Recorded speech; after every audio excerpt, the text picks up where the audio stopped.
Moriore te whānau, no mai, hoki mai, welcome on in or welcome back to the 99 Dreams podcast. As always, I'm your host, Rawari, and today we have a very familiar guest returning for us all. I'm super excited for you guys to hear about some more of his kōrero and more of his journey around Aotearoa, because my boy can't stay still. He's always on the go. So let's welcome back to the show, the brother Harris. Welcome on, brother. Hey, Rat, it's good to be back, as always. We always love having you on, bro. You really are whānau of the 99 Dreams, my bro. So welcome back, brother. I alluded to just before that you're a man on the move. You're never in one place. For those of you who don't know, the bro is down there in Ōtautahi, Christchurch. He's no longer in Wellies. So how was that move? Have you transitioned like smoothly, or has it gone a little bit awry? No, it was as smooth as it could be. Yeah, I drove down. I packed all my stuff in my car in Wellington, took the ferry, drove down to Christchurch. It was actually the whole situation about where I ended up living in Christchurch is kind of interesting. So I couldn't hunt for flats in Christchurch while I was in Wellington. So I was on Facebook groups and all the renter pages being like, hey. I'm trying to find a flat, but I can't do any viewings. Do you want to do like a Zoom viewing or something? Some people were keen, some people weren't. And I ended up having this viewing with a flat, and they really liked me. I really liked them. They were like, "It's between you and someone else." I was like, "Cool, easy." And then a couple of days later, they're like, "Hey, we really liked you, but we're going to give it to someone else." I was like, "Yeah, fair enough. It is what it is." I wasn't upset about it. But then they were like, we feel really bad, and we want to make it up to you. The girl I was talking to, she's like, well, my dad owns another house, and it's actually, way closer to uni. It's going to be a 5 minute drive instead of a 25-minute drive, and it's cheaper as well. There's less people living there, and if you want this room there, you can have. I'm like, well, you should have started with that. You should have started with that. Why did you bury the lead? So I took it obviously, without knowing who I was going to move in with. And luckily my flatmates are great. We live with a dog called Baxter too. It all worked out like overwhelmingly well, and I've settled in nicely in Christchurch. I love Christchurch as a city. It's growing on me. Yes, it's not too bad down there, right? Like, I don't know if I could live there full time, but my friends and stuff that do live there, they love the place. It's a beautiful city when you do explore the place. Mm-hmm. And I was out with some friends, and having dinner, and one of my friends who I was out with asked a couple guys to take a photo of the group that we were with, and the guy took a photo of us, and he looked at me. He's like, "Hey, do you know Ra?" And I'm like, you mean Rawani? I was like, yeah. I was like, bro, he's my mate. I saw you on his podcast. I was like, man, this is hilarious. This is crazy. What a small freaking world, man. So your podcast is clearly blowing up. I don't know if it's blowing up, man, or if it's just my loyal friends just staying true to the kaupapa and seeing people out there. They're like, oh, yo, I know exactly who they were too. Shut up, Mikaide and Tawanui. That was a pretty cool moment. Not gonna lie. It made me look really cool in front of my friends, by the way. And so I was like, man, this is. I couldn't ask for anything better. Hey, it's like that, man. See, whānau, if you want to get recognised in the streets, come jump on the 99 Dreams podcast. This is the place to be. 100%. Case study number one right here. So, in that moment, how did you stay grounded? How did you stay humble? Because for me, I'd be like, oh, ego's a little bit inflated now. I didn't stay humble at all. So um, they asked me. I bolstered your pod. I was like, man, this is you gotta like. It takes time to get on Rice podcast, so it's a pretty big deal, guys. Hey, it does, man. It does. It does. It's patience is a long waiting list, whānau. No, it really isn't. But if you want to come jump on and share your story, my hooky, my man, welcome, welcome. But can we shift this a little bit to the reason why you're in all Tautahi at the moment? Like, what are you doing down there? Yeah, so I am currently doing my master's in organizational psychology, and most people don't know what that is, which is fear. But the way I've slowly worked on like a pitch for how to explain it. And in a simple sentence, it's using psychology. I study ways to make work not suck. Right, right. Expand on that a little bit more. Okay. So, for instance, let's say someone who does what I will eventually do one thing they can do. There's a lot of different roles, but one thing I'll be able to do is go into a workplace, and I will be able to identify why people aren't satisfied working there, their well-being is low working there, their maybe team cohesion isn't where it should be, and really diagnose the problem, the psychological mechanisms behind it, and develop ways to increase people's well-being in the workplace, so they enjoy working there, and then work more, work better, and basically it's better for everyone, right? If you enjoy working somewhere, you're going to put more into it, and everyone gets a positive ROI from that. Right, right. So, there's a lot to unpack in that. Yeah. Yeah. Uh, so I guess, what's the ethos of it all? The ethos. So, what do you mean by that? Like, if you had to just sum it up in just one quick phrase to explain that entire kaupapa, for those that kind of, just need to go, hey, what do you mean? Okay. So I would say, if you go into work and you're like, work makes me feel shit, I would go into your work, figure out why, and change some things, and then hopefully that will over time make you not feel like shit going to work. Right. That's a great way to sum that up. Yeah. So, what are some of the measures that you'd take to make a workplace feel less shit, and how do you improve the overall well-being of, well, quote unquote employees, but I like to call them whānau? I would say there's a lot of different things, right? So you'd measure workplace satisfaction, well-being at work, productivity is a good way to see if it's a good proxy for that kind of measure. Team cohesiveness, collaboration, relationships between like people in like senior levels compared to and junior levels of the company, and if you collect all of that data and look at it all, there's usually some disjointedness where there shouldn't be, right? There's usually some gaps, or the structural integrity of social relationships, communication is a bit janky or completely falls apart, and there's a lot of factors that lead to that.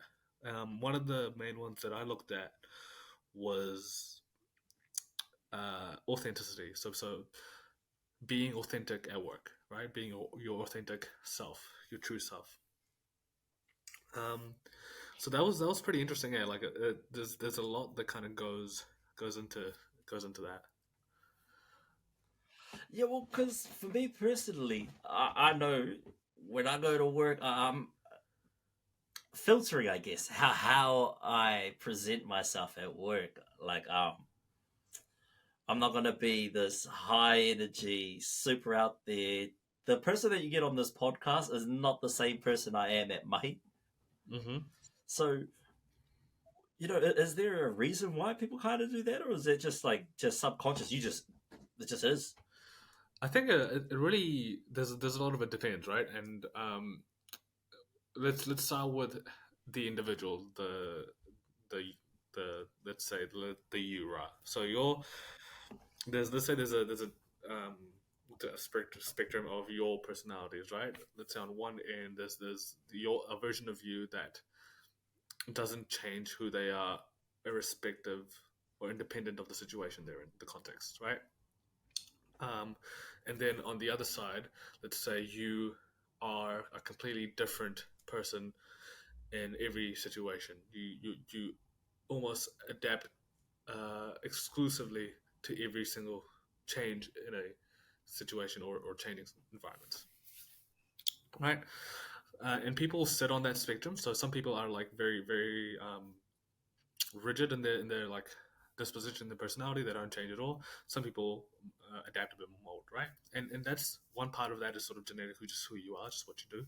I don't think that's good and or bad, like on its own.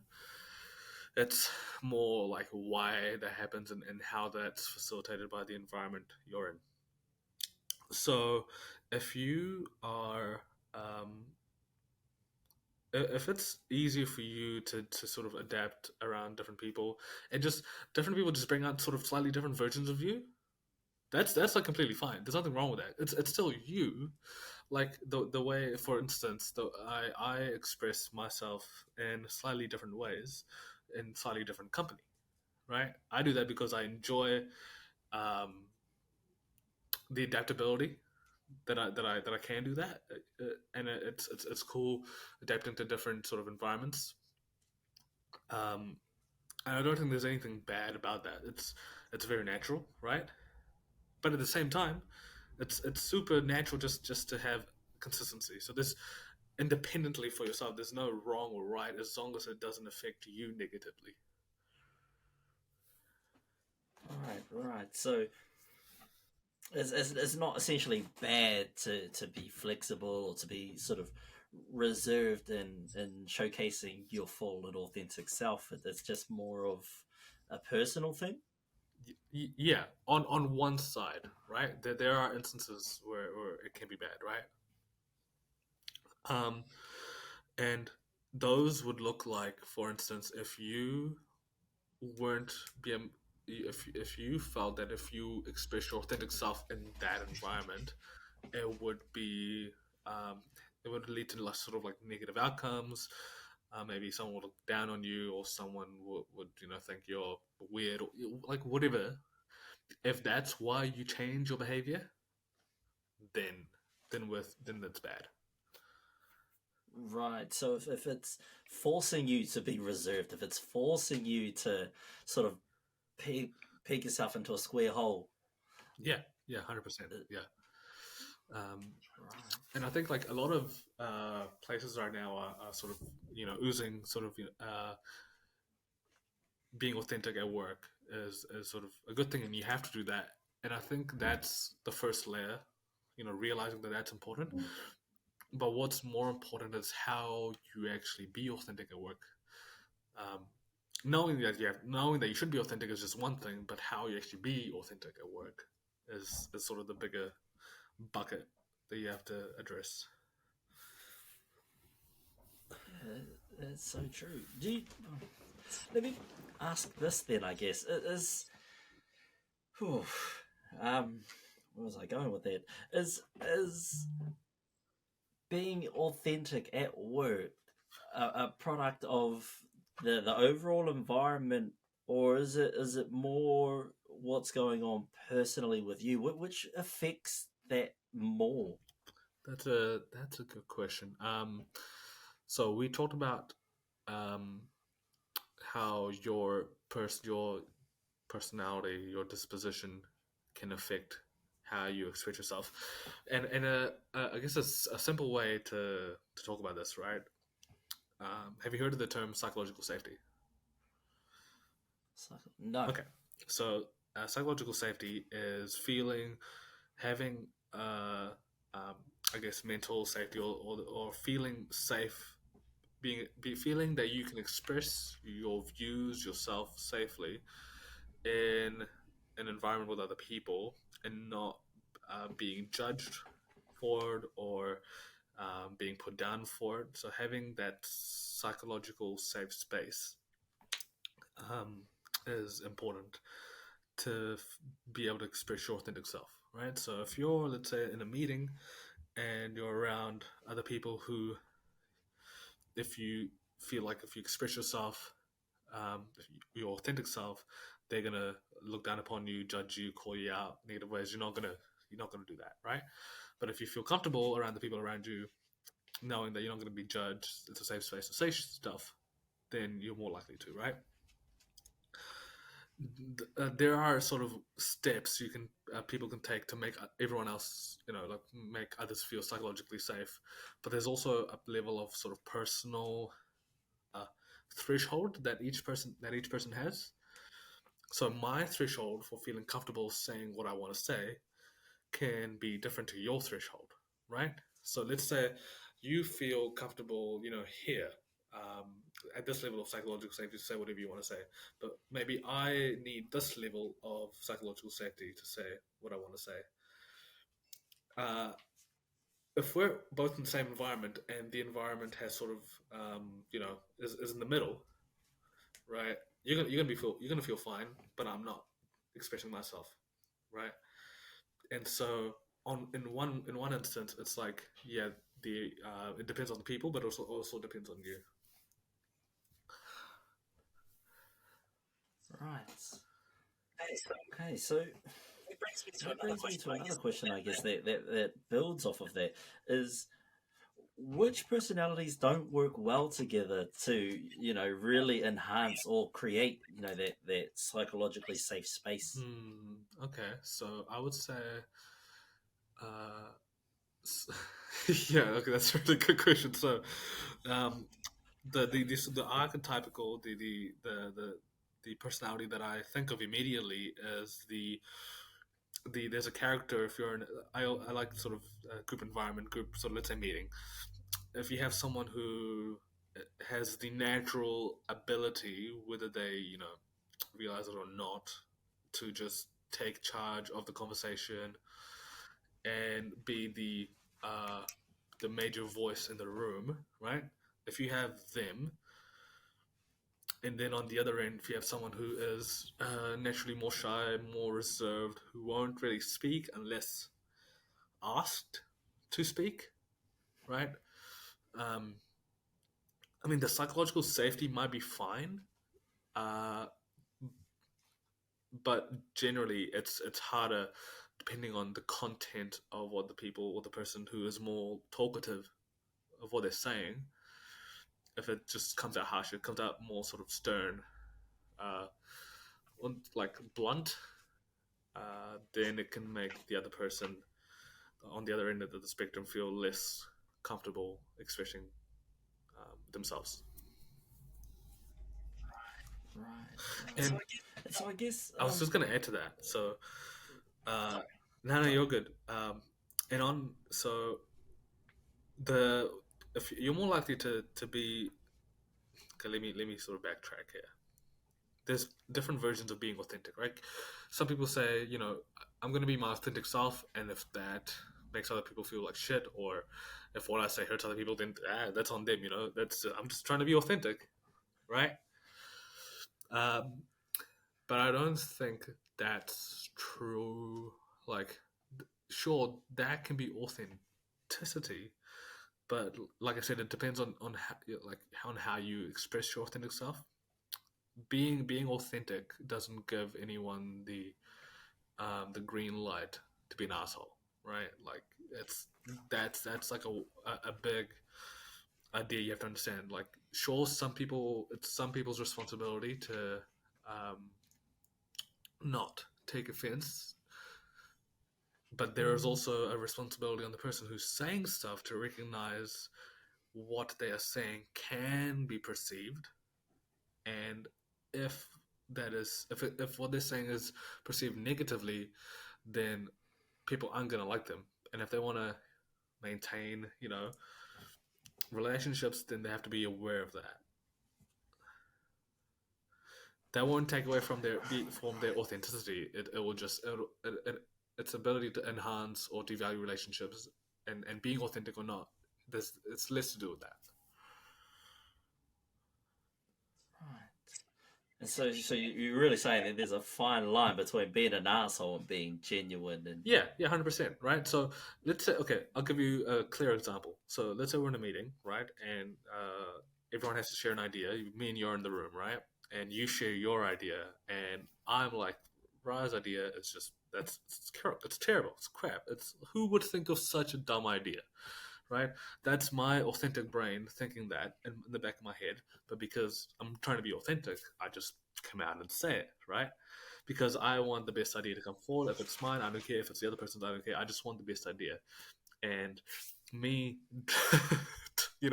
just telling you that your idea is shit, in front of everyone, sure, that could be me being authentic, but is that really the best way for me to express that? I don't think that's going to have the best outcome. True that. One, people are going to be like, yo, Harris, you are an asshole. Why would you say something like that? You can simply have a better way of providing constructive criticism, or not saying, just another way to say something, right? So like having kind of like a filter of not in the sense that you're filtering yourself and like really restricting how much of your authentic self you're saying, but in terms of saying, that idea is shit, to, oh, how about we look at it from this perspective and maybe we can make a few changes to that idea. Yeah, because ultimately, if you say that idea is good, but you don't like it, that's being inauthentic. But if you don't like an idea and express it in a way that doesn't, push the other person down and make them feel bad, that's still being authentic. You're just expressing your feeling, your true feeling, in a way that doesn't hurt the other person. That's the difference, if that makes sense. Yeah, no, that makes total sense, bro. So I guess after learning about that, how do we, consciously be more mindful early on, so that in the future that can kind of become a subconscious thing, and we learn how to still be authentic whilst having that marginal filter. Yeah, okay. It's you want to facilitate an environment where people have first you have to make the place comfortable to be authentic, right? So let's focus on how you facilitate that. Um, the the biggest thing is leadership and managers. So if your manager communicates with you in a way that makes you feel safe and comfortable, um, and tells you that it's okay to express yourself, you won't be judged. Like it's, if they express that verbally to you and have nonverbal behaviors that sort of complement what they say, then you're going to feel comfortable expressing yourself. And if your team has the same sort of perspective and does the same things, then you're going to be comfortable saying what you want to say. Once you facilitated that environment, right, where you feel comfortable around other people saying what you want to say, then it's more to do with knowing what you really feel and finding a way to communicate that is accurate to how you feel internally. And then it's your choice. Like something you might say could affect someone else negatively, right? But if that's not the intent, one, and if you are trying to communicate in a way that doesn't affect anyone negatively, then that's as far as you can go, right? Like, what more can you do without changing how you truly feel and saying what you truly feel, right? So there's only so much you can do, and then it's up to the other person to go, maybe this made me feel like crap. Did they mean it? like that, or are they just trying to communicate an idea? Maybe it's some criticism, and just because it's criticism, not how they've explained it, that I feel a certain way about it, right? So there's it's like a two-way relationship with that. Right. So, like, a lot of it relies on how well the parties can communicate clearly. Yeah, 100%. Yeah, it's a tough skill. I feel like Yeah, that, I feel like that's like where a lot of things break down is communication, things being misread and misconstrued, and then that in itself, leads to people being inauthentic at work, shying away from things, or feeling like their backs up against the wall. So then they take on this very dominant persona. Dude, 100%. And there's actually one simple way to bridge the gap of communication, and it's really hard to think about in the moment, but it's a form of like active listening, right? So if you want to be understood really well, I feel like you have to start by trying to understand the other person really well, right? Because they will bring it back to you, the product of reciprocity. So if I don't think I'm understanding someone, what I will do is I'll go, hey, this is what I think you are trying to say, and and correct me if I'm wrong, but I'm gonna tell you what I think you're saying, and I do my whole spiel. I'm like, okay, now how much of that is accurate? Where am I getting things wrong? I just want to understand you to the best of my ability. And they'll tell me, yeah, that's accurate, or actually I think you've got this wrong, or I don't think you quite understand this part, right? Then I'll know exactly what they mean because they'll tell me, right? Or sorry, I'll know exactly what they mean, and they'll tell me, they'll correct me if they need to, right? Once we're all on the same page about what we're talking about, how we define certain things, and where we sort of stand, then it's way easier to move forward. And if you Right. do that, yeah, do that with both sides. Yeah, it's a lot of hard work and a lot of discipline involved there to grow those sort of competencies. I definitely call them competencies here. Yeah, 100%. Yeah, they're all skills that anyone can have. You just have to focus on developing them. Right. And so I guess another thing we'll touch on then, based off of that, is discipline. Like, how do you know obtain discipline in any kind of areas? Um, so it's interesting because I think the idea of discipline is very confused in general, and this might be slightly controversial, but we'll see how we go. Right? Okay. So I think discipline is doing something that is obviously hard, that's challenging, right? Just off the bat. Super simple. I think everyone can agree on that, right? But what is difficult for one person might be a desired activity or easy for another person.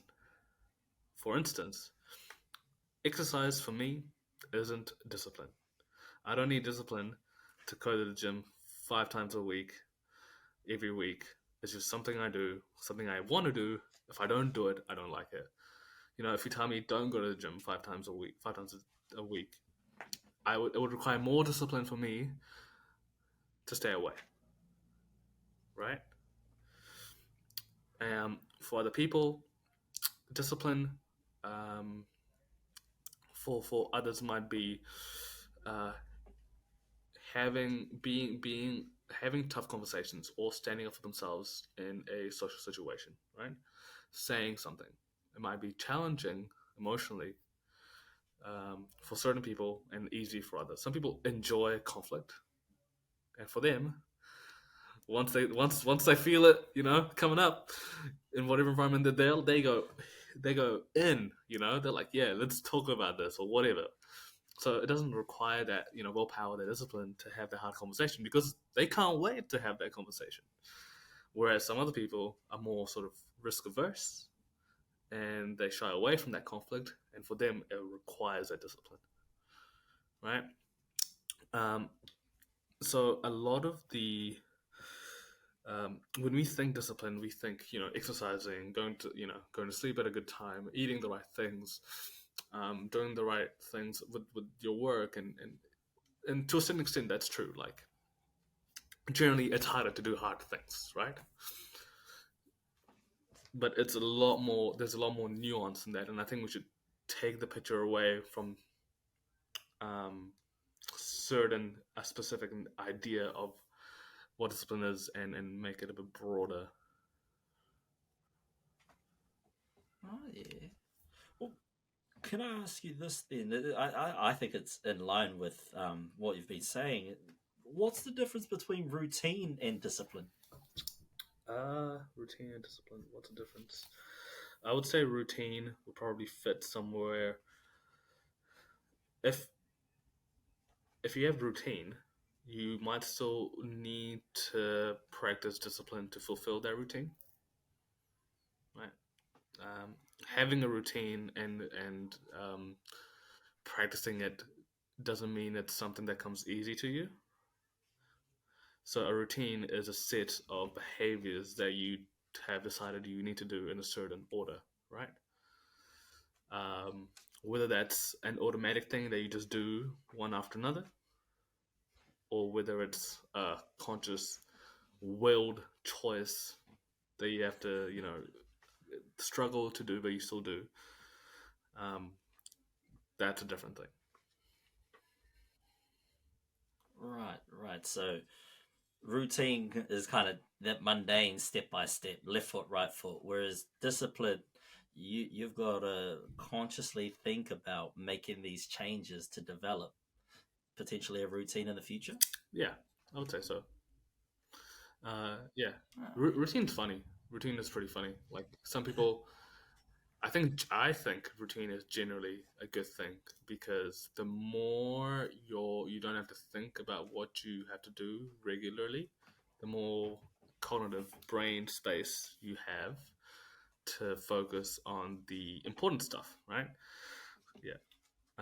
So if you have a routine, then you've got actual more freedom within a limited space time, um, to do important things than if you don't have routine, if you're more staggered.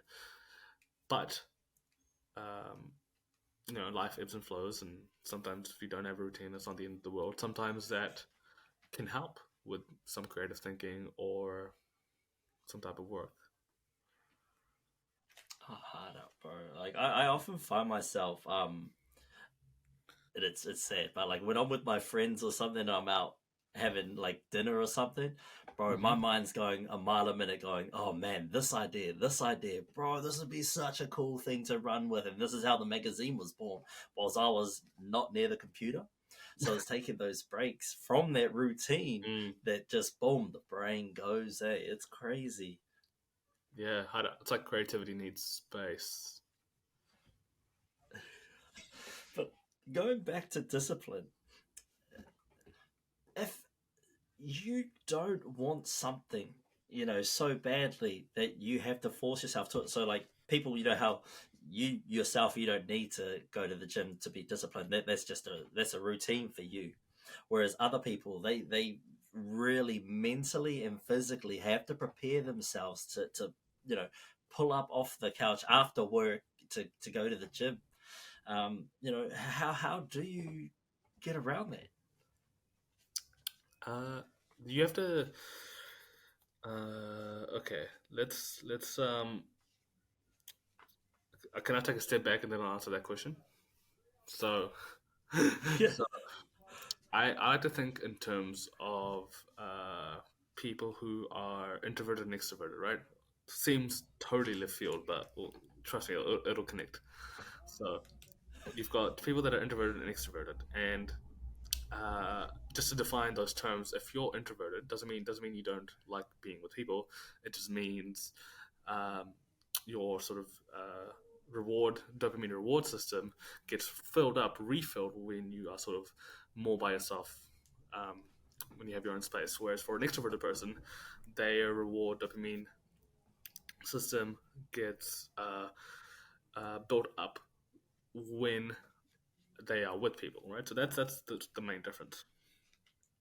And if you have someone who is uh, extroverted and has lower levels of um, neuroticism, which is a personality term for like emotional stability, right? So if you are extroverted and you have lower levels of neuroticism, then it's really hard for you to be bored, be by yourself, right?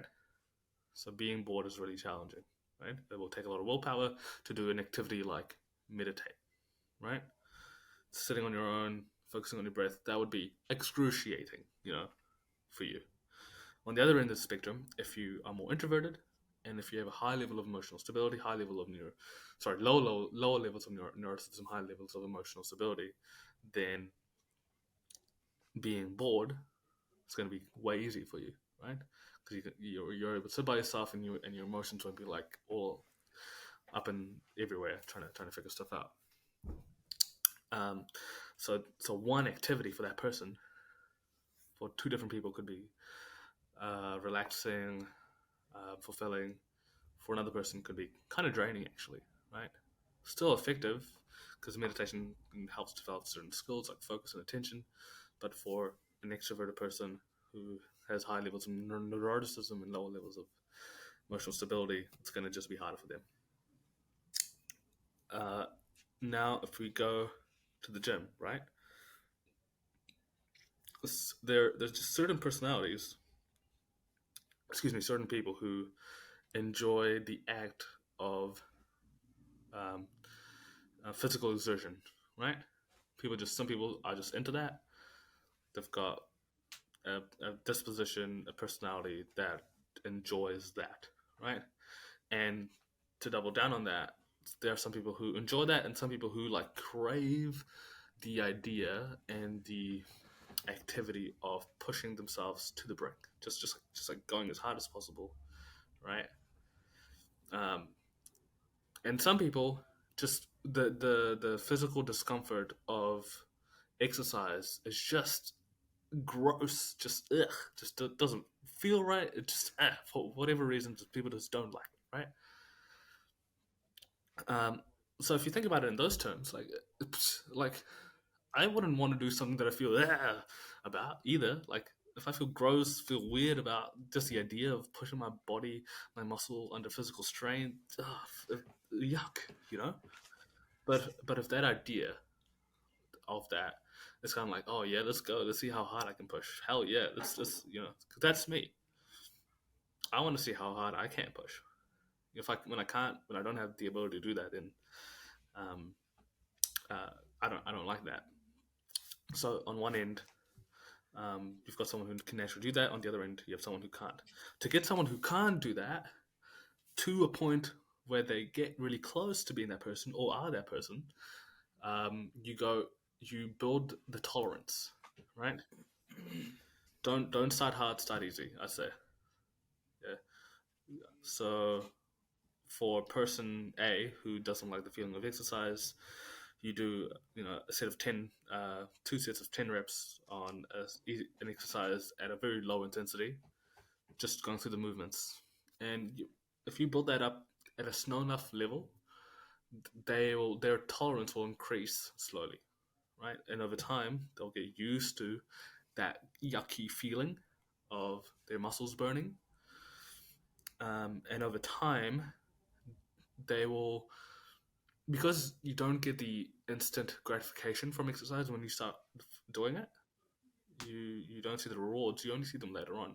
So if you start easy and slowly build a tolerance to a point where they end up seeing results, if they continue exercising for a while, they'll associate that burny, icky feeling with positive outcomes, right? And within the session, sometimes over time, when you exercise hard enough, your body also releases positive endorphins, right? So over time, they will associate the ucky feeling of the burny feeling of exertion with the good dopamine feeling, feeling good after a workout. And once they see positive results, they'll associate it with, achieving the results in the gym. And if you're with a trainer or if you're with a workout partner that supports you and like just oozes confidence into you when you've completed a hard set, when you've pushed yourself slightly out of your comfort zone, that ucky feeling, that burny feeling, will be associated with that positive feedback loop coming from someone else. And so if you combine all those things, the yucky feeling that you have initially with all those positive outcomes, those rewards, and all those things, over time you will want more of that. And once you get used to the increasing stimulus, something that used to be like really hard, you'll be so used to it that you'll want to do more of it. Yeah, I definitely see lots of that in what I'm doing here at the moment with 99 Dreams. Like, well, I didn't hate it to begin with, but it is very hard. You've really got to force yourself into it, whether it's putting out daily content, videos, photos, whatever it is on social media, like forcing yourself to make sure that you've recorded at least one thing today, or you've got some banked content that you can post, designing products, discussing prices with manufacturers, updating the website, um, making sure the magazine's looking good. It takes a lot of discipline to just get up every day, work your 9 to 5, and then keep going with the shit. And you have to keep doing, because you don't have the reward from doing it until later on, right? Like you just have to do it for a while, and then eventually the results will come. But between there's a big gap, there's a big lag between those 2 points. So the goal is to enjoy the process of it, to maintain doing that. Doing it for the sake of the reward is gonna be not the most productive way, because you can't bank on results and when they will happen, right? You know that as an entrepreneur. And if you are more into the process of certain things and the effort you put in, eventually, once you have the positive outcome, that will feel good. But because you did it for the process, not the outcome, it's going to be easier to maintain it. 100%. And like with any kind of venture that anyone gets into, if you don't love the journey, if you don't like hitting milestones, not financial milestones, but like personal milestones, business milestones, social media milestones, those are the little things that keep you going. Those are those little mini rewards along this road of what they call success. Yeah, success is such a funny thing, eh? Oh yeah, bro. How do you define success? Success, it's evolved for me. Me personally, yeah, it's evolved. So, when I was 20, I would say success would have been. So I remember saying this. So we were asked in a class. Yeah, I think this is when we were studying PT, and the teacher asked, like 10 years on the track, like, where do you see your life? And everyone had to answer the question, and it was around like how much we wanted to earn, and some people said like 80K, 60K, whatever, something reasonable, your standard upper middle class amounts. And then it was my turn, and I was like, I want to. Can't believe I said this. I want a Lamborghini by the time I'm 25, and I want to be a multimillionaire by the time I'm 30, right?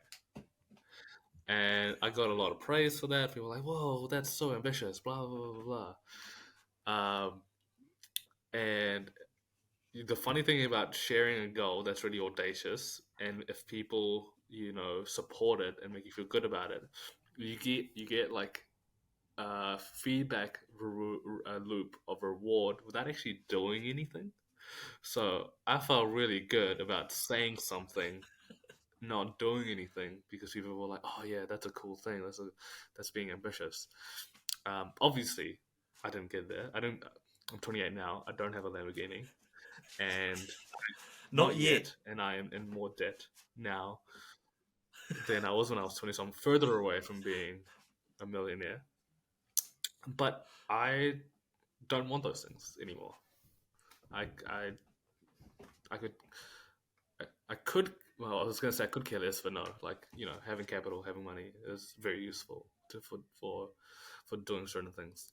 If I had $1 million right now, yeah, hell yeah, I'd keep it. But that's not how I define success at the moment. The way I define it now is if I can earn um, a living that I can support myself and my family with comfortably and do something that I really care about. Um, and by doing that, I'm making a positive impact in the world somehow. Then cool. What I like that's literally how I define success. Oh, I and on top of that, I will go to add on to that. Success is also maintaining really good relationships in my life with my friends and my family as well. Um, yeah, Oh, I that's like that. I yeah. love that, actually. I love that. And if like those boxes are ticked for me, cool, sweet, you know. Like, I'm in the same boat. Like, even though, like, I'd still love a Lamborghini, a Porsche. Like, my dream is that McLaren, but, like, it's a dream car. I'm allowed Mhm. to have a McLaren as a dream car. Yeah, In terms of reality, though, success to me is happiness. And, happiness is those relationships. Happiness is, waking up in the morning and just, if everything was taken away, if, the brand failed, if I was like $1 million in debt, I'd be stressed. But as long as I'm happy in who I am with the people that I surround myself with, that's success for me. 100%. I think more like there was this phase between I think 2010 and just before the pandemic 2019, and it was sort of the boom, the insidious boom of hustle culture. And in a lot of ways it was good, of course, because it made people be productive and like aim to be self-employed and be entrepreneurs and try to fulfill their dreams, which that in itself like a really good thing, right? But a lot of what it turned into was people trying to aspire to these conflated, um, unnecessary, successful metrics that aren't inherently that valuable. So my example, when I wanted $1 million and I wanted a Lamborghini, and I think the reason why I wanted the Lamborghini is it's a hard thing to have, right? It doesn't like you can't buy a Lamborghini like you can buy a Toyota Corolla. Like you need to put in a lot of work to earn a certain amount of money to then be able to buy it, right? So I conflated um, doing something that's hard to get something that is valuable monetarily, and I confused the value of that as inherently meaningful. And then when I realized that having something like that isn't going to add extra intrinsic value and meaning to my life, then it's actually not that valuable. It's only valuable because it's hard to get, and just because it's hard to get doesn't mean it's worth having. 100%. 100%. I feel like too, because of social media, Instagram, TikTok, everyone becoming a millionaire selling feet pic on OnlyFans. Like, they have Lamborghinis, they have Ferraris, they're bloody summering around the world. They don't even know what winter is, and I feel like so many people get caught up in, oh, I need to be this, I need to do that because I need to do those things too.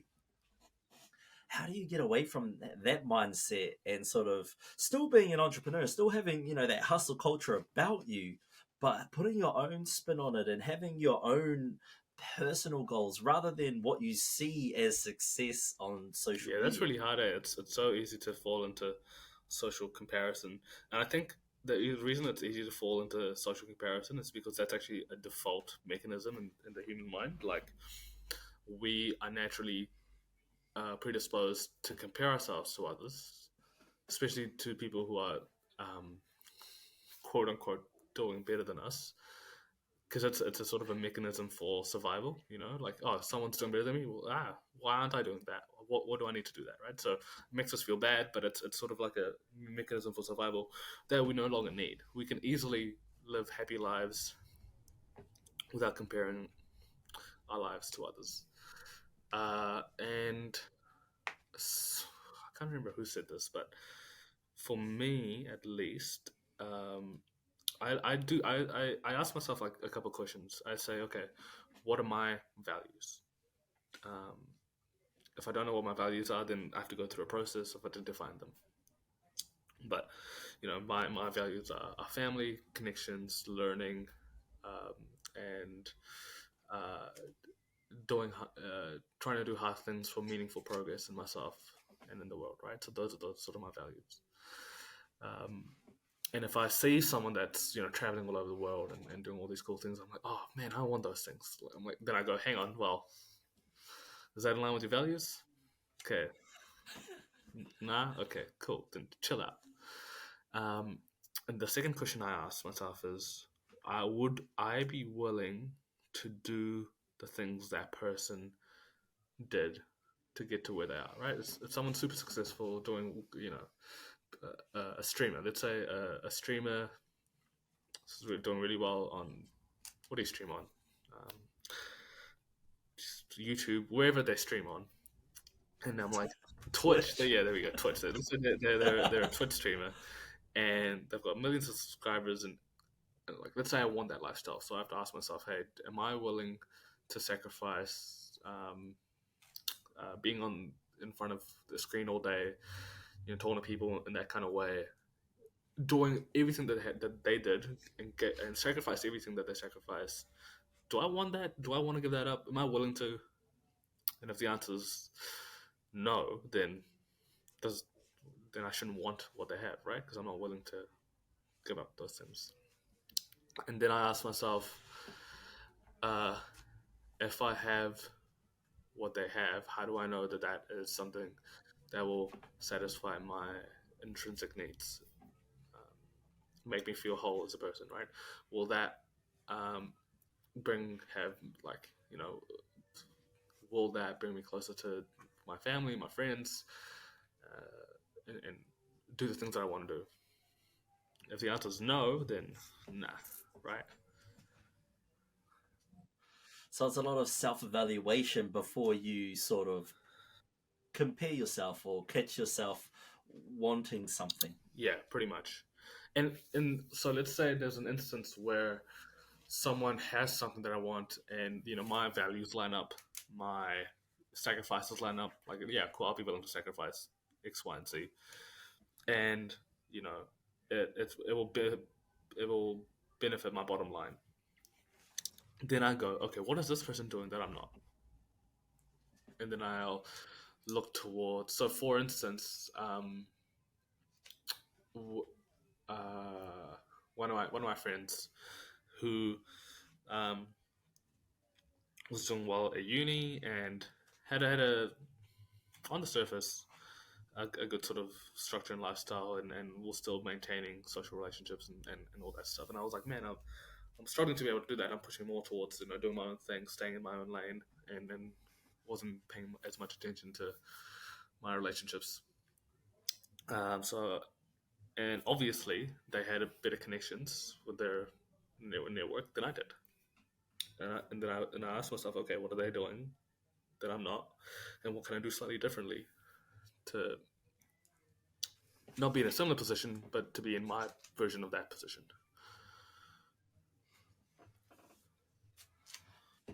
Bro, I think that comes back to that whole discipline again, right?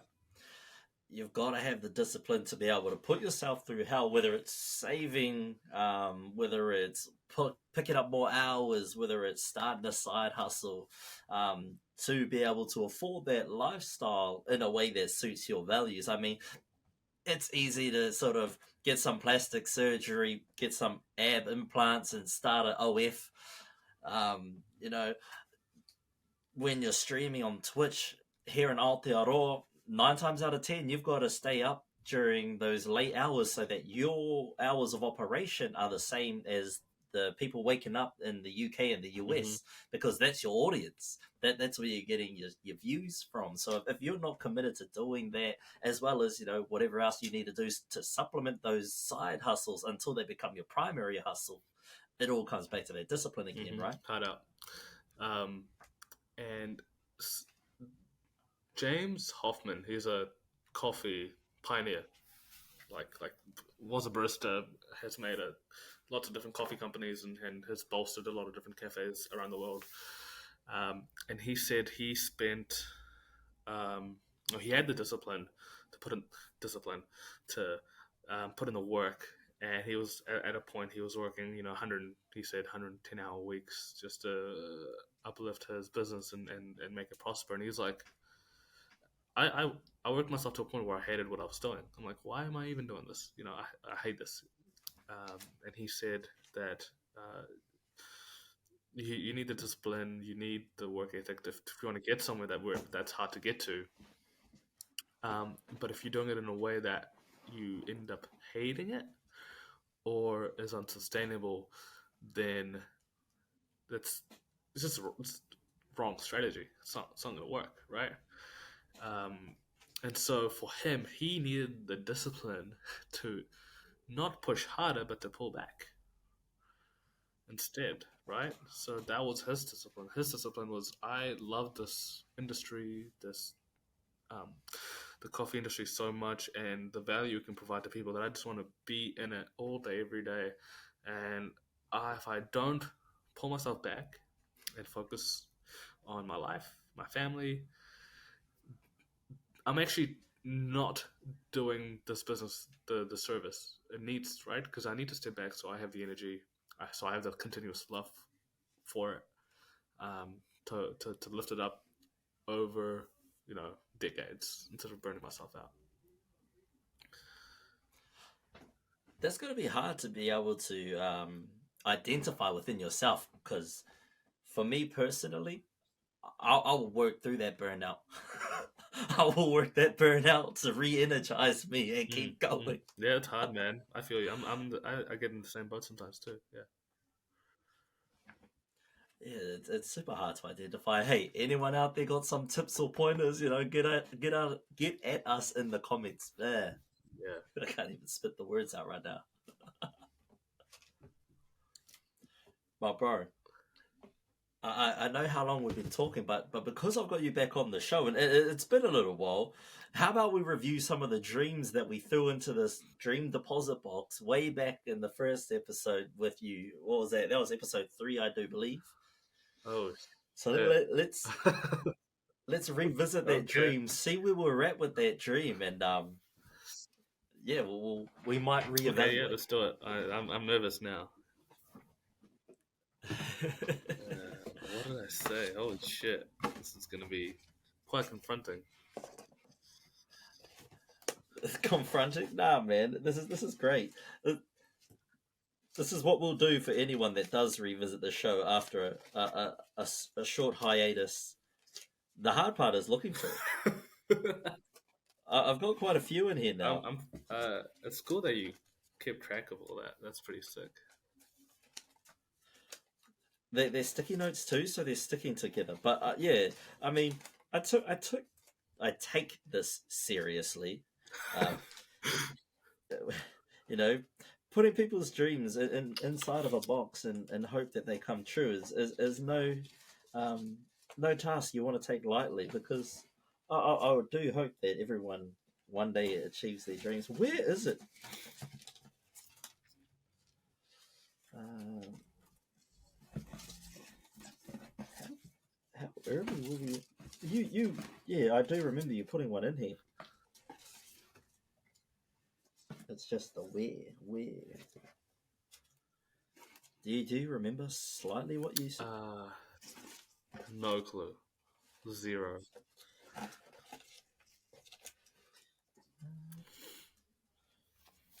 Man, I keep pulling up the same ones. Show me.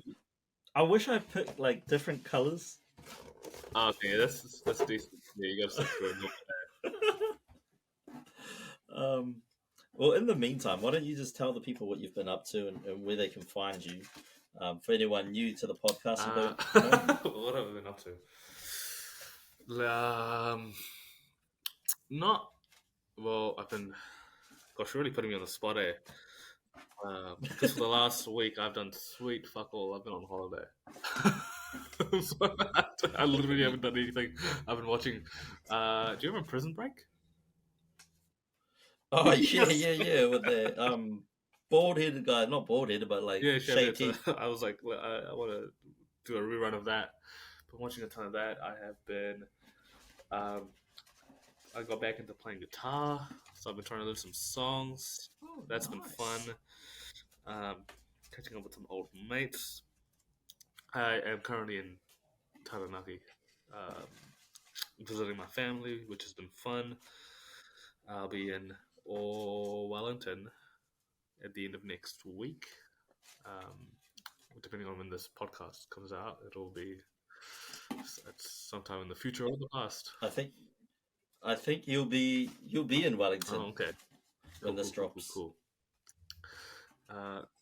What are you heading there for? Just catch ups with a couple people, and then a group of the boys. We're heading to Martinborough for a weekend, a winter getaway, basically. Oh, nice, bro! Your threads are looking sick. Hey man, this is the crew neck I'm working. I got to make some adjustments. This is a sample that just arrived. This hat dropped on Wednesday. By the time this comes out, it'll be past tense. Okay. Oh, there you go, guys. The hat has been dropped, so go get it. You know what? Just for you guys, if you are listening and there's still some available on the website, use the code MODIORDER, no spaces, all caps, and you'll get $10 discount. There you go. Look at that. I think this is yours, bro. If you lost my, I'm never coming back. I'm quitting. No, well, because I've got one in here and it has no name on it. Okay. And so I've got like everyone else that's been on here, and so I think this is. Okay, read it out. See if I vibe with it.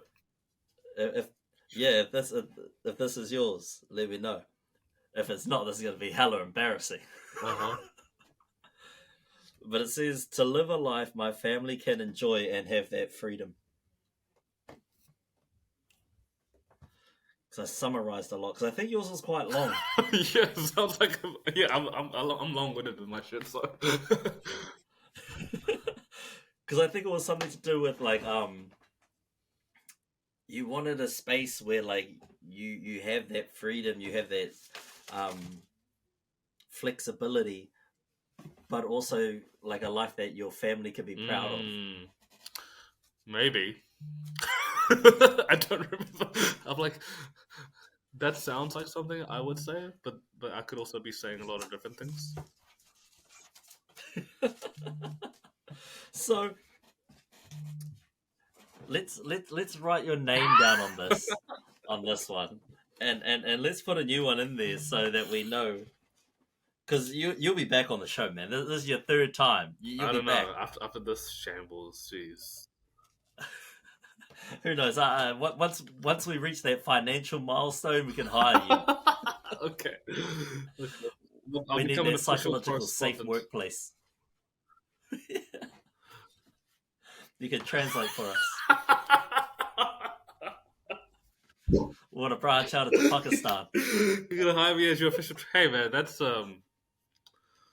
effective recruitment. I'd say that's very effective recruitment. If you want to reach, hey man, they have a large audience. Like as in population. Yes. And with a what is it? A Pakistani Olympian. Oh yeah, of course, yeah. Can't forget about that. Harris and whānau. It's Harris with one R, Correct. by the way. He is not the No, double not, R. not the double R. 1R. So Harris, what is your dream? Okay, what is my dream? And okay, this is To not have it lost in the that would box yeah. again? Number one, not have a loss in the box. First of all, second of all, my dream is to if I am lucky enough to live to like I don't know 90 years old, I want to like look back at my life and um, know that I had and have meaningful relationships, did work that was meaningful and made an impact, a positive impact, and that although that I probably went through difficult times and hardship, I developed the strength to overcome the adversity with the help of my community. And if I can look back on those things and be able to support my family, then dream come true. Yeah, nah, see, I think this is your dream. This is a summarized. I don't know, man. Stop summarizing it. right. So here we have, slightly summarized, Harris with one R.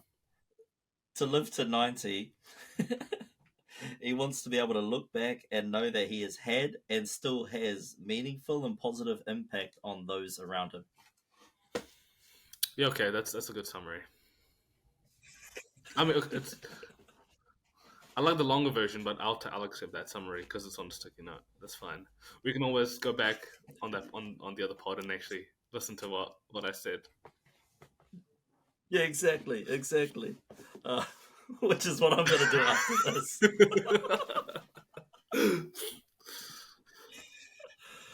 Oh, brother, it is always a pleasure every time you come on the show, my bro. I always learn something new. I always have a good laugh. So I'm super appreciative that you'd come and jump back on and support the kaupapa another time, my bro. And I know our audience loves when you come on. They get to learn something new, and it's always thought provoking. Kōrero. It's never mundane or dry. I'm not saying that any guest that's come on is mundane or dry. Oh, yeah, I'm be just careful, saying eh? that, sometimes, yeah. Sometimes you listen to some podcast out there and you're like, geez, these guys suck. Nah, never here, man. You've got a wonderful selection of guests. I love being on there. Love the corridors that we have, and enjoy whenever the next one's going to be. Oh, brother, like I said, everyone, the door's always open for anyone to come back. No, it's not. It's exclusive only. It's about invite. But yeah, there's a hard screening process. Trust me, Raya is extremely selective, and you have to apply months in advance. Yeah, only if you know this guy. If you know Harris personally, then there's a wait list.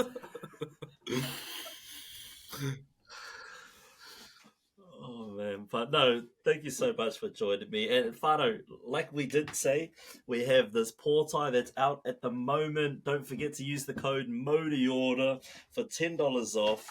We have these amazing baseball jerseys available. 99 Dreamers, come be part of the Dreamers team. On the back, we got that 99 Dreams. That's pretty. We've got that 99 Dreams MLB neck patch. And this is my favorite aspect of it. We've got a 99 Dreams Dream Star Game 2023. And it says Taranaki there. Any chance I get to rep home? Oh, yeah.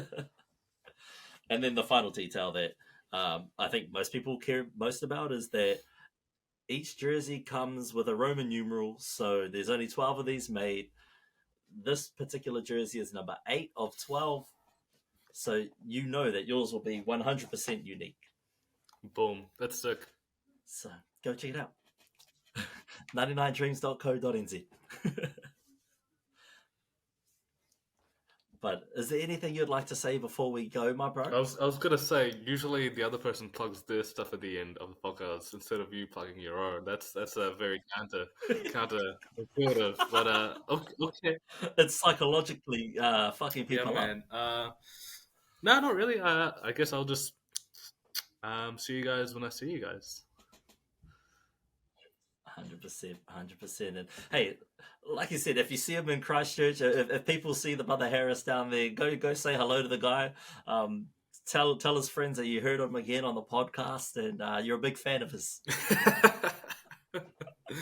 Yeah, come have a kōrero. I'm always open for a chat. 100%. Well, anyway, whānau, thank you all so much for listening. If you're still listening, until next time, take care and stay safe.